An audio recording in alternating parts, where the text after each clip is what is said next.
আজকে যে ইংলিশের কোশ্চেন পেপারটা তোমাদের সাথে শেয়ার করছি সেটা আমার একটা স্টুডেন্টের কোশ্চেন পেপার।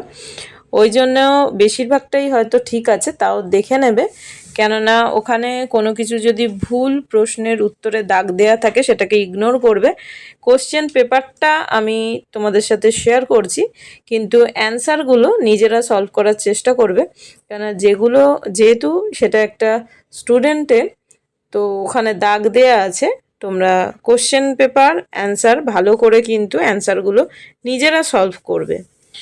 তো যাই হোক, কেননা ভুল থাকতে পারে সেই জন্য আগে থেকে বলে দিলাম। কোশ্চেন পেপারটা তোমাদের সাথে শেয়ার করছি, সেটা দেখে নাও। আর যদি এর কোনো কিছু ভুল থাকে বা সঠিক অ্যান্সার দরকার হয় আমাকে অবশ্যই কমেন্ট বক্সে জানিও, সেটা আমি তোমাদের সাথে শেয়ার করে দেবো।